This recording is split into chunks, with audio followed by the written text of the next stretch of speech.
all the time, right? So, you know, in the U.S., we don't at all buy flowers the same way they do in Europe, right? And Europe, often there's flowers in the home. You know, and clients will say, well, either A, they feel like, you know, flowers are just a little expensive, a little extravagant to have in the house, or B, they're just too expensive to have always. But, you know, I think that, you know, there are ways you can have those fresh elements in the home, pull out the great colors from the art in the house, and be able to spot that without necessarily being, you know, a budget buster, right? So, and, you know, some things are just to be thrown away. You know, I love orchids. I enjoy my phalaenopsis in the house, but I'll tell you, when they're done, I give them away. You know, I don't expect my phalaenopsis to rebloom. I don't have the time for that. That is for dang sure.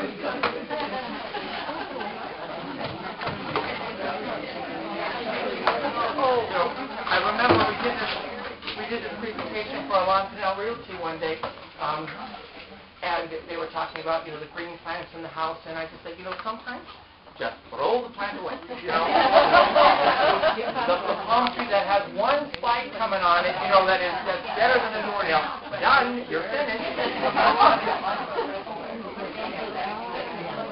Now, I love the Japanese Aurelia leaf. I think it's so gorgeous. I think it's a great plant to have in the garden as well. You know, it's going to kind of hide some of my mechanics, right? So you can get so great look, right? A great look. So this pressure. Give us a little bit of massage.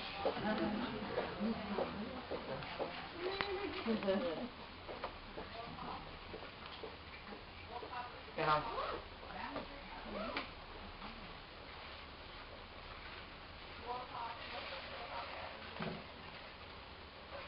give me some nice steps.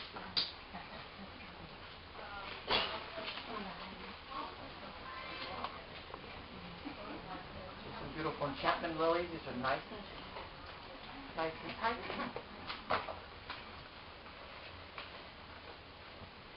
Just a nice little grouping, way up high.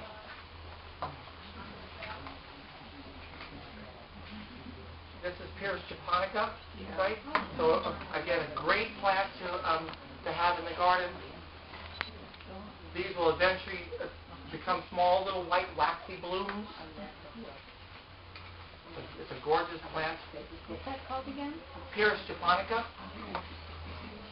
It's a semi-shade. It's a semi-shade plant. Shall we get dramatic? So beautiful king tortilla, right? King tortilla. This is from Watsonville.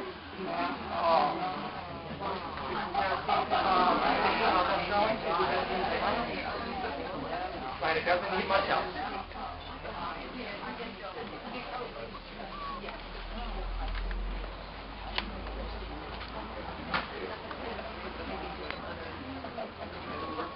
So I think what I'm going to do here then,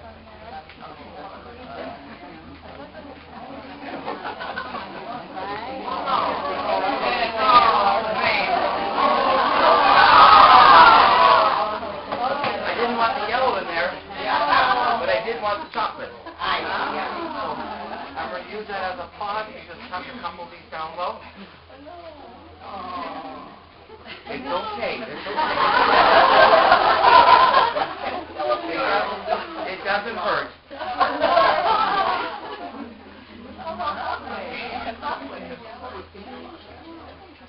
It's a great, you know, the center peplum of the sunflower is so pretty. My niece graduated from college last Saturday, and we were up in Portland, Oregon. And so, you know, of course, Uncle being a flower artist, right? We're not going to have the table at a restaurant and not have flowers on it, right? So we called McCormick and Smith, and we're chatting with them during the week, and they said, you know, I said, well, when can we get to the table? Can we come 4 o'clock? Oh, no. You know, it's a very busy day, so, you know, you can probably have the, you know, reservations were at 7. She said, you probably can have the table at 5 to 7. Linens, napkins, and flowers. How the heck are we going to do that, right? So I did have to compromise. We didn't do the linens. But, so we already had pre-tied the napkins. But what we did do then is I had a box of, I had 150 sunflower heads, right? And so then we had cut them short, and I sent them as one of my bags. And then we snapped all the heads of all the sunflowers, and we just did a whole garland of 150 sunflowers down the center of the table. It's her favorite flower, so it was a logical flower for me to use. It sure looked great, right? So sometimes, it's kind of fun to think out of the box and do something a little unexpected. Kren, what kind of a container did you use for this? I didn't. I just simply snapped them. I just simply laid them down the table, so there wasn't any issue of seeing the cross, right? We were in there. I didn't have the time to do formal arrangements and load them up because we were at graduation all day, right?